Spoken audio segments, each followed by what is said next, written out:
Get this fucking tool shit out of here.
What am I gonna say?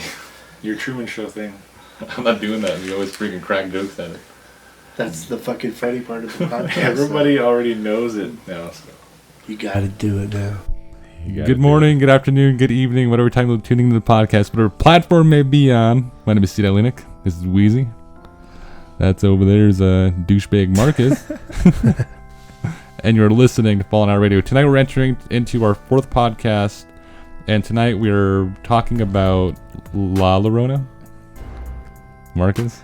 Sure. And Shadow People.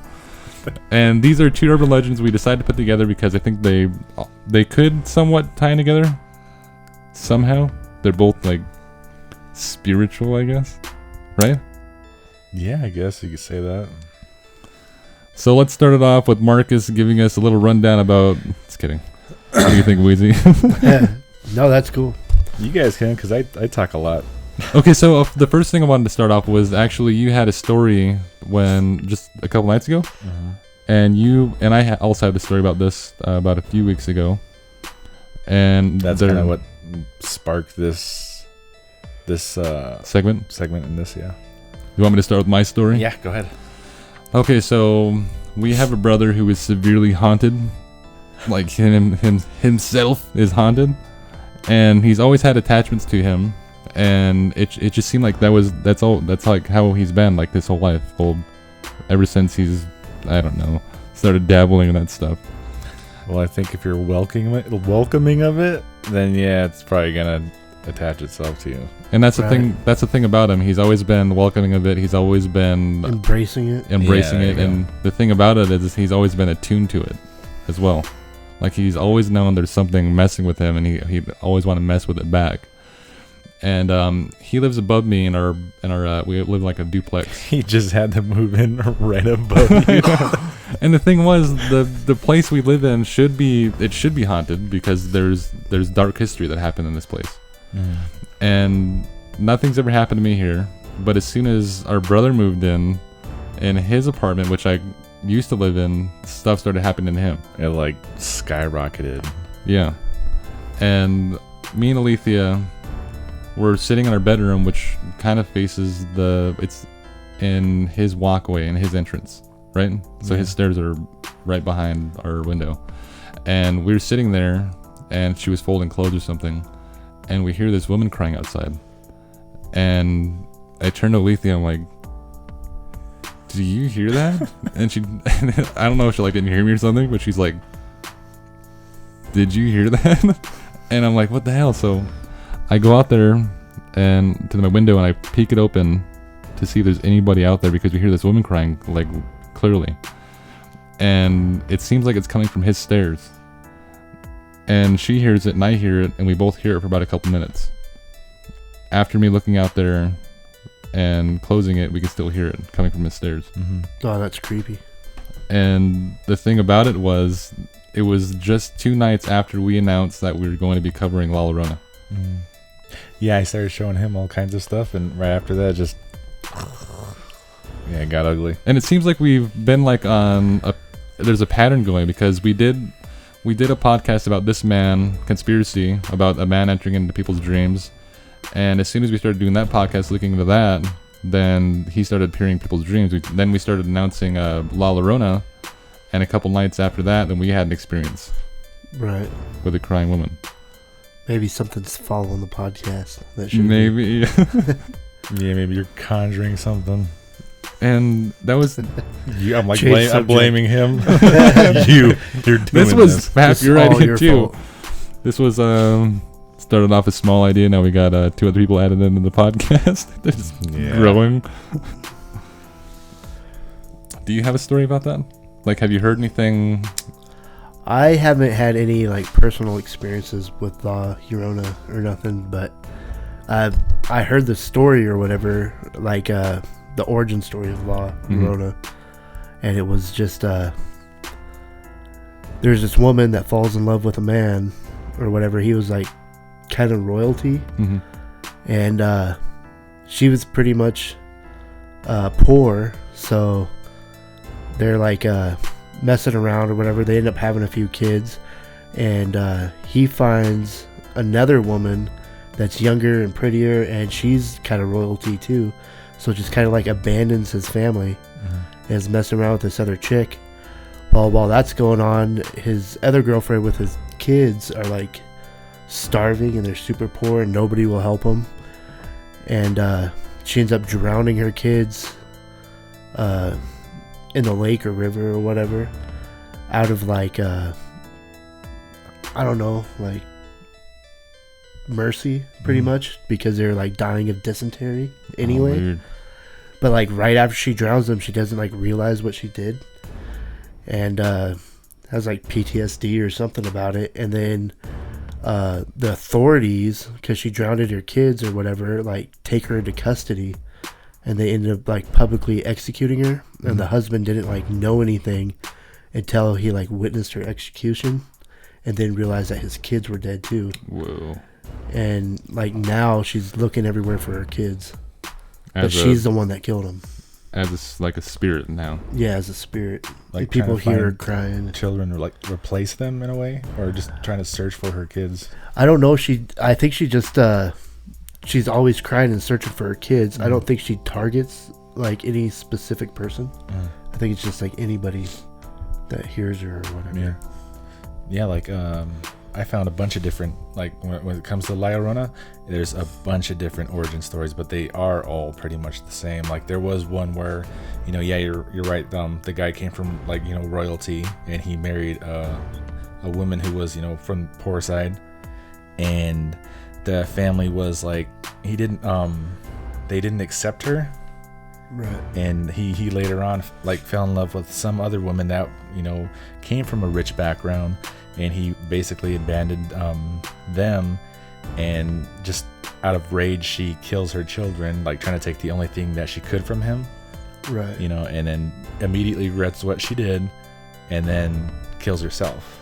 There's that story, and then there's another one where he went off to he went off somewhere. I think it was like had to do with some war, and then he ended up marrying a European woman who had royal background, and the same thing, like he came back and basically framed her for murder. Oh, interesting. So yeah, they ended up taking the kids. Like he had his men take the kids out like late at night and drowned them, and didn't even say anything. Ended up kicking her out like the next day, and then they just came after her, like trying to blame her for the murder of these children, and then drowned her in the same river that they tossed the kids in. Wow, that's crazy. So it's 2 stories that are somewhat along the same lines, but it's just kind of it's just kind of swapped a little bit. And then then I heard the one that he was talking about where she drowned her kids in her tub, and then there's one where she drowned her kids in the river. But it was always the same, backstory when it came to that, like the Mexican story, or like that origin story. But there's also basically the same kind of spirit that people are seeing or hearing, and it's just you can't even find a background to those ones. Right, because they're like worldwide. Yeah. So it's like there's really no true origin story. Well, to the Hispanic version of it, there is a backstory. It's like a legit account. Right? So Yeah, that it's actual and they're account. they're like one of the biggest ones that capitalize on that story. I mean, it's their like witch or something. Yeah. But when I looked into like like Native American culture, and there's a lot on it. They call it the crying woman, and that one is creepy as hell. Like actually finding people, like people actually telling me their stories of this encountering this spirit, and it is creepy. It is really creepy. Like even my dad told me a story, and my mom told me a story that their encounter with this spirit, and it was just, oh man, that was like one of the creepiest stories. Before we get too far, I just want to say that we missed Aaron Martin in this podcast. Right. Yeah, he had to work early in the morning, so he had to go to bed early too. We went and saw him for a couple minutes, and he looked really tired, and he looked beat, man. And then he kicked us out right at 10 o'clock. Old man stuff. He was like the whole time just watching us. Yeah. Looking for that opening. All right, you guys gotta go. Okay, so right now we're doing this. I'm gonna cut a montage of just Aaron in there playing some very soft music that we've just missed Aaron in this podcast. I did it to Marcus once. Everyone thought he died. Yeah, I know. What? He died? And I'm like, my nephew's sitting right next to him. I'm like, I'm right here. Mark watched the podcast. He's like, "You killed me, huh?" He's all having fun in the freaking montage, laughing and stuff. And there's a soft music. He's all slow motion. That's awesome. All right. So as you were saying, Marcus. Yeah, like some people tell me they heard a woman crying outside their house late at night, even sometimes like a few nights in a row, and every time that happens, there'd be like a darkness over that person's home or that person, and it would last sometimes days, weeks, months, and sometimes people would hear it, and it would try to draw them outside, and when they go outside, they'd disappear, sometimes for weeks. And when they find them, they have no idea where they were, and the last thing they remember is somebody crying out to them outside their home. I wonder if there's any more connection to it. I mean, as far as you seeing that spirit and something that was to happen in your family like later on, because we were talking to my dad tonight, and he spoke to one of their good minister friends, and he told him a similar story, and that guy said you basically heard a spirit, and they're connected to that house that he was around or something, and he said that it could be one of your family members, like there's something's trying to prey on your family or something along those lines, right? Or even like where he was like around, like he said, like think you've like actually heard like dead people. Yeah, hearing them, but that had this something to do with something else, but it was almost pretty close. But you want me to tell the story that Dad actually? Sure, let's hear it. Yeah, that was the reason why he told us this story again. It was a story he told me a long time ago when I was really little, and I kind of forgot about it for a long time. And about 2 nights ago, I was sleeping, and I heard that you're not supposed to leave your window open at night, when you go to sleep. Is that along the lines with the LLorona? With a kind of like a crying woman type story. I break that rule every night. Yeah. Yeah, I can't sleep without the window open. Now, usually if I'm in town, I'd She's leave it probably open. creeping on you. Yeah. But the You're out in the country now. yeah, I was out in the country. You're in LLorona country. Like literally out in the country. Nobody really knows where I am. So that's what made this whole thing that much creepier. I was like literally in a, have you ever had sleep paralysis? No, I haven't. We just got in a debate about what the hell is It's like in the car. sometimes it happens when you're really, really tired. Like if you're just deadbeat tired and you're about to doze off, and you try to wake yourself up, and then you just can't move. Like you could barely twitch. Almost, you're aware of everything around you. What's on the TV. You can see everything in the room. All of that. You can hear everything. I did a dab you once. can't move. It was like that. Never smoked again. Ruined it for me. But you know, That's one of the things. That was like one of our theories. Like, what if doing things like that alter your way of thinking opens you up to like a spiritual realm or something? No, I was fucking baked. I just couldn't move. No, you were having an experience. you're in the spirit realm. You were in the spirit world. Spirit world for a bit. Yeah. But anyway, like I was saying, that's kind of where I was, because I was tired, you know, from work. I worked late and I was just kind of beat, and I dozed off for a minute, but I couldn't move. You know, like I was aware I was awake and I could barely move my head. And then, the way you did it earlier was just hilarious. And if you're ever in that state, it sucks, Where man. he's trying to fight his like trying to wake yourself up, and you know you're like half asleep, but you can't move your body. It is like one of the creepiest feelings in the world. And I was in that moment when I started hearing crying, and I started hearing somebody saying Mark. When you're paralyzed. Yeah. And I kept hearing Mark, and that within that crying, and then I heard Marcus, and I shook myself up, and you know I leaned over, and you know I shook Sarah, and I told her, hey, you know, and I didn't want to say, did you hear you know this woman crying? I said, hey, did you hear one of the girls crying? Because she gets scared easy. Right. You know, so I just, hey, did you hear? I just wanted to hear if she heard crying. And she said, no, I didn't hear anything. And I was like, okay. So I laid down for a second, and I was up for a while, you know, kind of sitting there, and I slowly started dozing off again, and then right there again, that sleep paralysis feeling, and I heard it again, except I heard it right by my head, and right by my head is the window, and it was wide open, and I can hear it again crying Mark, and finally when it said Marcus, I kind of like shook off that, you know, my sleep, and I sat there for a second. I was wide awake. And it didn't stop. I could still hear it while you were awake. No, that scared the hell out of me. Like, right away I shook her and I said, hey, get up. You know, I woke her up. I was like, no, you're not sleeping, man. You're waking up. You're gonna stay awake with me until I feel better inside. I was like, no. I was like, you can't hear that crying. And she said, she got up, and right when she sat up and she looked at me, it stopped. And she said, no, I don't hear anybody crying. You know, and right, I was just like creeped out. What if Sarah's just like a secretive like ventriloquist? The whole time she was like throwing her voice out the window, freaking you out. Like what if that skill doesn't come out unless she's sleeping? Like plot twist. What a twist! But no, right when that happened, it'd be disgusting.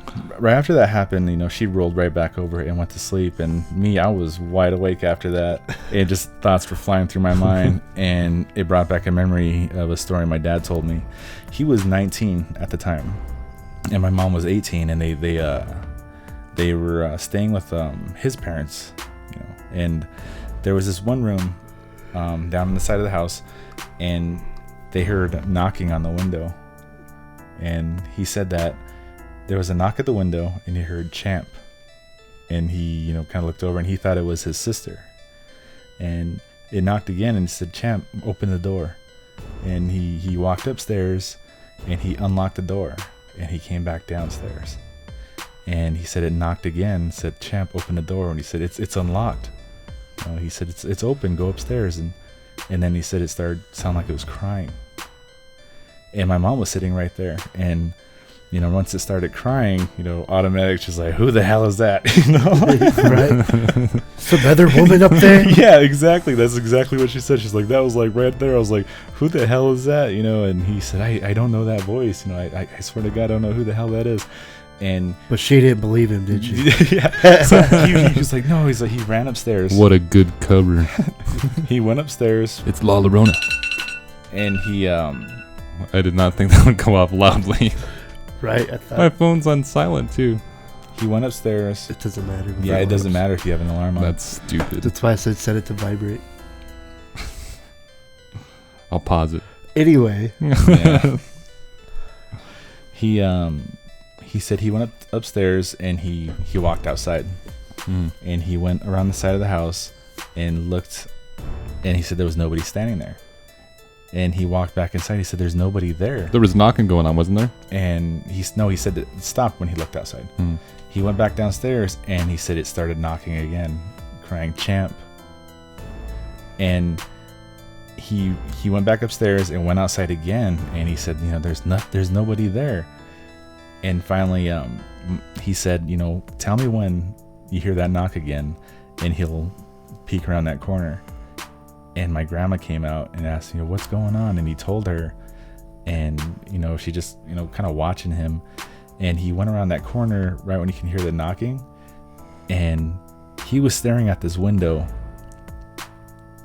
and there was nobody standing there, and my mom was standing inside the room, and she said it was still knocking on the window, crying. Oh, weird. Oh.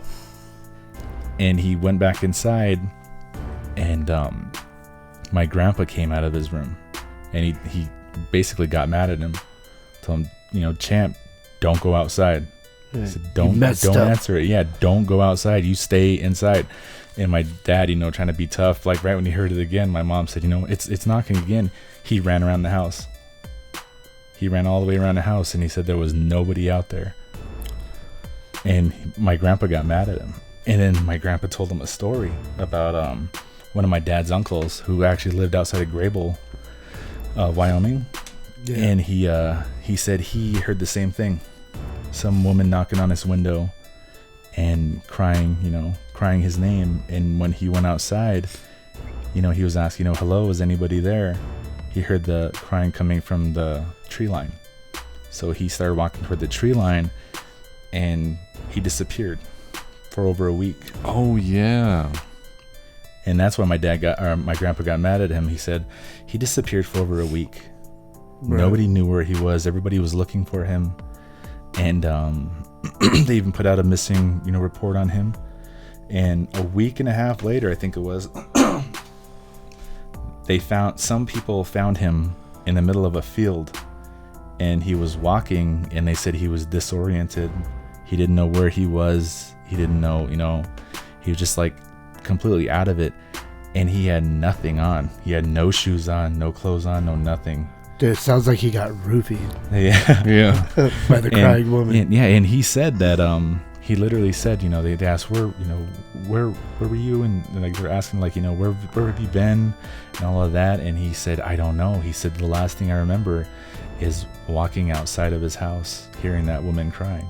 And he literally lost a week and a half, and he cannot remember one detail of it. That's so weird. Yeah. Like you'd think you'd die of dehydration or something weird.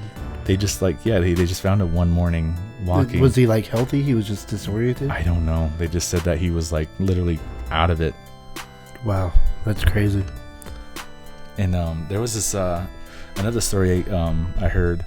This girl, she was walking, in a small town in Mexico, and she used to cut across the woods, her family kind of lived across the woods. And she was she was taking something to her grandma, and in the middle of the woods, she came across a woman crying, and she said she was wearing a veil, and she kind of looked at her and kept walking by, and she said right when she heard her start to cry, it was like she was paralyzed. She couldn't move a bone in her body Once she heard the cry, and then she said the crying started coming closer and closer to her. And then she said she blinked, and it was right in front of her. She saw it. Yeah, she said the face was just it had no face. And it screamed at her. Right when it was face to face with her, she said it let out a demonic screech, and she fainted. And her family went looking for her, and they found her in the middle of those woods, and they said her eyes were open, and she was just literally frozen stiff, petrified. Did she come out of it though when they messed with her? 3 days later. 3 days, jeez. She was sitting in her bed for 3 days. She didn't eat, she didn't drink, she didn't talk.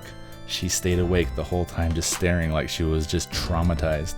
Wow. And finally, when she spoke on the third day, and she told them what happened, but that was the only time she ever told anyone. And they took her to the hospital, and she wouldn't even tell the doctors anything. She just said she doesn't remember. Well, And, because they were afraid, she was like raped or something and just traumatized until she told them what happened. And they said that she was just in like a catatonic state for like 3 days, just traumatized. And that was the only time she ever told that story, is when she finally snapped out of it. That's crazy. Yeah. I wonder if she did like lose memory of it. I don't know. I think that you can get that traumatized where you just lose it. Like, you know what I mean? You block it out. Scared. Mm-hmm. Right. Now, when I heard that story, like different people telling the story, like when you hear her crying, it traumatizes, or it paralyzes you. That's immediately what I thought about when I heard it, because I was like in a state of sleep paralysis. Like You were paralyzed. I was paralyzed. I couldn't move my body. So I was like, that was something that kind of a similar thing between those two. It could have took you out that window. Yeah. So that just creeped me the hell out. Like reading, I was like, man, like now I know how that feels. Like hearing that crying, like really close to you, and you can't move. I don't know how it'd be if like I saw you like in that state. I'd probably think you're messing with me the whole time. That was ugly. I'm not gonna lie, that was ugly. Like usually I wouldn't even say anything, but that was like the creepiest thing I've ever had to deal with. That was just ugly. But like a part of me was like, no, I was half asleep. I was probably dreaming, But when I was actually sitting there wide awake, and I heard it, I was like, okay, there's something out there. And that's when I shook Sarah and told her, you need to get up. And you didn't go out there to see? Hell no. What if someone was out there trying to get your attention? Like right away, like when I sat up and I woke her up, I immediately remembered what Dad said, never go outside. Yeah. When Grandpa told him, never go outside when you hear that. So I was like, yeah, I'm not going out there. I was like, there's nobody knows where I live. I was like, this is not anybody that I know. So I was like, So in that case, she's not just taking kids, she's taking anybody. yeah, that's what I mean. Like, it might not be the same thing. This could be something entirely different. So do you think that there's a difference between the crying woman and the La Llorona? Yeah, I think there is. Like in Native American lore, you were mentioning I saw one of your posts saying the crying woman. Yeah. And then now we have this La Llorona figure who preys on children. Yeah, because the crying woman, they say, some people told me that if you hear that, it brings bad, just bad. Juju. Yeah, basically something bad. It they say it'll bring it's just a sign of death, or kind of like curses, an owl. or like kind of like an owl in like Native American culture. It's just a sign of death or something. Like somebody in your family's gonna die or something like that. See, I never heard the version where she preys on children. She just preys on anybody. But there is a version of kind of like La Llorona we touched on when we did what was it, water spirits? I think it stopped. No, is it going? No, it's gone. I'm sorry, I'm just blind. When we did water spirits, there's the swamp woman or whatever in Canada. Yeah. Yeah, I remember For those talking tribes, and she preyed on children. And that's kind of like a close La Llorona story too. Mm-hmm. That people hear her crying or whatever. Mm-hmm. And she's trying to get children that she never had or something. Yeah. And there was even another woman who she said that she had a dream of her. In this dream, it was like she heard rain, and the closer the crying got, the closer the rain got. And when she was standing right in front of her, it was raining. We should have turned that. You guys should have turned that dude crying on the audio into a woman. No. The guy sounds more ominous. But she said, they said, if she lifts her veil at you, that basically means you're hers. Oh, and interesting. you're gonna help her, basically take these kids, once you die. Oh, wait a second. Is it so? Okay, once you die. Mm-hmm. Oh, I thought you meant like when you're like living. Like, what if that's kidnappers? No, it's once you die. That's like you're hers. Interesting. Yeah, that's one other version I heard of it. I'm trying to. But that was the only other version. That's the only version I heard when it was actually targeting adults. Interesting. It's weird. It's pretty strange. That is crazy. We went to 27 minutes, 59 seconds. What do you think? I think that's all I got for La Llorona. That's pretty much all I got for La Llorona. Do you have any more, Marcus? Huh? A little bit, but yeah, it's kind of staggering through it there. Right. It was just creepy. Like, Do you want to jump on into Shadow People? Yeah, we can jump into that, I guess. Pause.